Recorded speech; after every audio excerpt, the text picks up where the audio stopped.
ये हम लोग आज का वीडियो स्टार्ट करते हैं और आज हम लोगों को करना क्या है कि जो परसेंटेज का हम लोगों ने अभी तक पढ़ लिया था उस वीडियो के बाद आज का नेक्स्ट जो वीडियो है वो आगे के टाइप पे डिपेंड करता है कि किस प्रकार के हमें अगले क्वेश्चन मिलने वाले हैं for this type. The first question, एक परीक्षा में एक विद्यार्थी 30% अंक प्राप्त करता है। कितना? 30। एक परीक्षा में एक विद्यार्थी 30% अंक प्राप्त करता है। चलिए मान लेते हैं कि एक क्वेश्चन है हमारा, एक परीक्षा में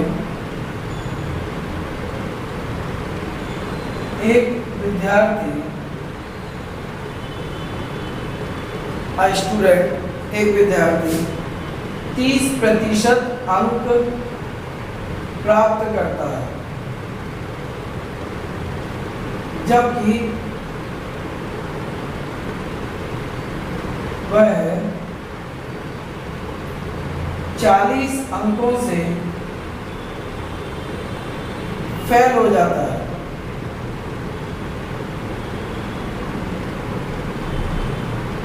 एवं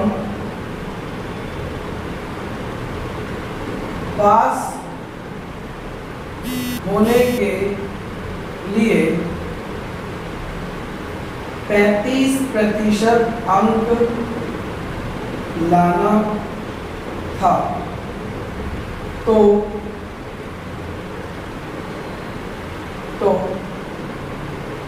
कुल पूर्णांक यानी टोटल मार्क्स, और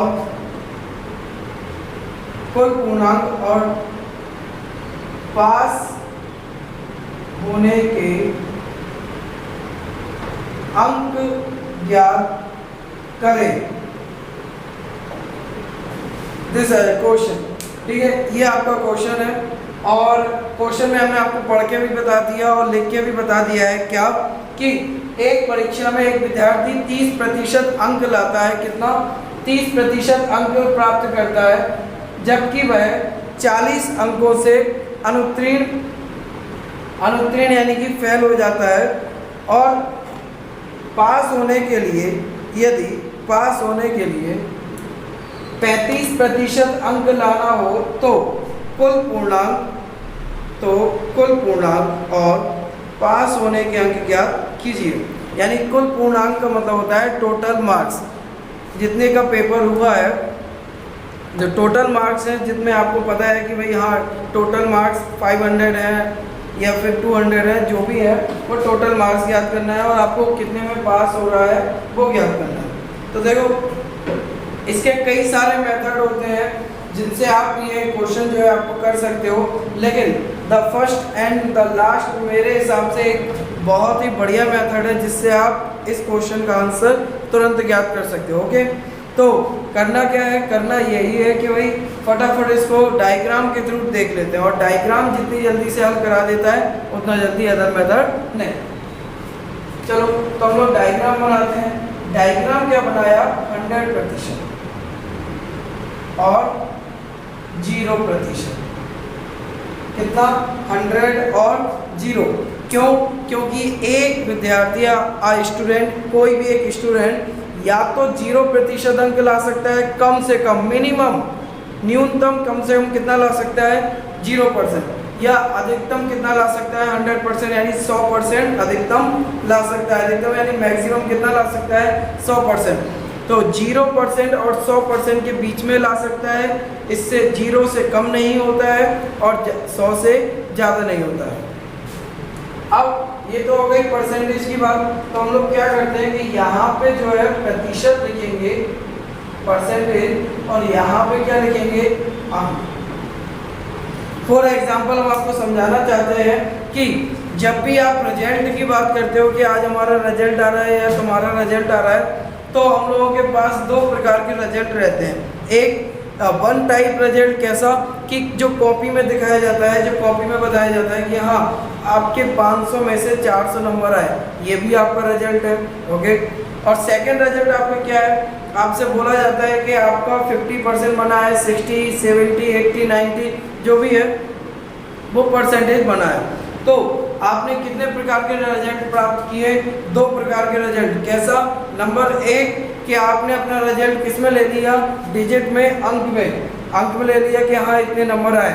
और सेकंड आपने अपना रिजल्ट किस में लिया? प्रतिशत में, परसेंटेज में, कि हमारा इतना परसेंटेज बना है। चलो हम लोग हल कर लेते हैं। तो क्या कह रहा है? एक विद्यार्थी 30% अंक लाता है, तो 0 से ज़्यादा और 100 से कम। तो हमने बनाया यहाँ पे कि ये कितना लाया? 30%। और कह रहा है जबकि वह 40 अंकों से फेल हो जाता है। इसका मतलब क्या है कि 30% अंक आप लाए हो, कितना लाए हो? 30, फिर भी आप क्या हो गए हो? फेल हो गए हो। तो इसका मतलब ये जो 30% है वो कौन से मार्क्स है? फेल। और कितने अंकों से फेल हुआ है? 40 अंकों से फेल हुआ है। कितने अंकों से फेल हुआ है? 40 अंकों से फेल हुआ है। जबकि आपको ये दिख रहा है आगे जाके आपसे क्या कह रहा है कि और वो पास होने के लिए कितना प्रतिशत अंक लाना था? 35%। तो आप क्या कहोगे कि प्रतिशत में ही बात की जाए तो पास होने के लिए कितना प्रतिशत चाहिए?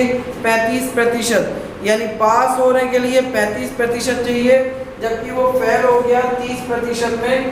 तो आप क्या कह सकते हो कि फेल और पास में अगर हम परसेंटेज में देखें तो कितने का डिफरेंस है? परसेंटेज में 5% का। कितने प्रतिशत का डिफरेंस है? 5।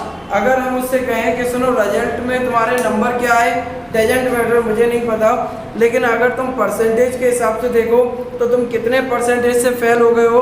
5% से। कैसे? कहेगा कि पास होने के लिए चाहिए थे कितना? 35%, और आप लाए हो कितना?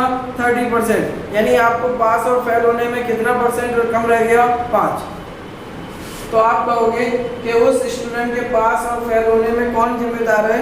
5%। लेकिन इसमें एक और बात कह रहा था कि जबकि वह 40 अंकों से फेल हो गया, इसका मतलब ये है कि यहाँ जो 30% वो अंक लाया था, यहाँ से यहाँ तक, यानी फेल से पास होने तक में वो कितने अंकों से फेल हुआ था?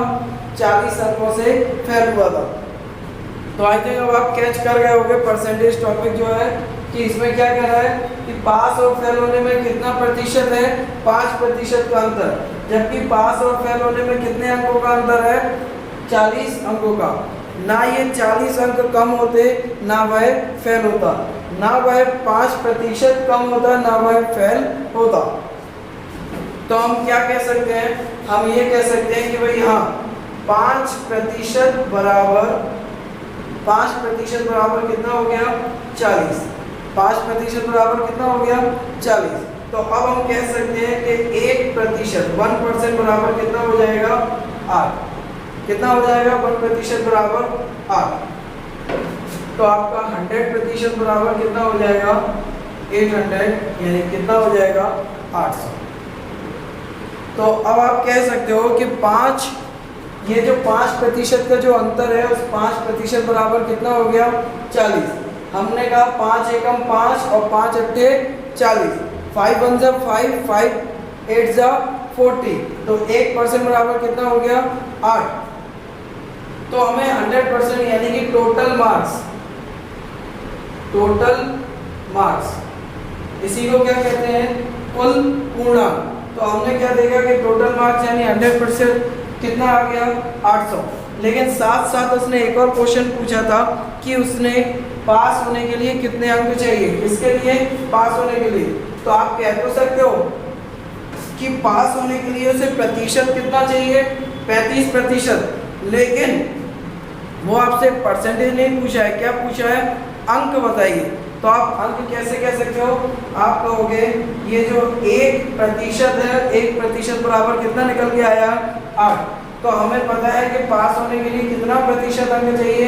35। तो ये तो हो गई किसकी बात? 100% बराबर किसकी हो गई? कुल पूर्णांक की, यानी टोटल मार्क्स की तो बात आ गई सामने। कितनी आ गई? 800। लेकिन उसने पूछा है पास होने के लिए अंक। तो आप कहोगे पास होने के लिए कितना प्रतिशत चाहिए?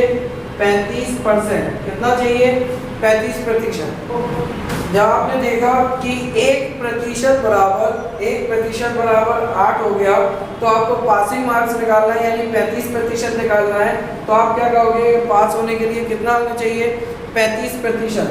तो आप कहोगे कि 1% बराबर 8, तो 35% बराबर कितना होगा, तो आप कहोगे 5, 8 पन 40 यानी 0। और 4 की हासिल चढ़ जाएगी, पावर कितने की चढ़ जाएगी, 4 की। तो 8 या 24 और 4 28 यानी कितना हो जाएगा, 280। ये आपका क्वेश्चन हो गया।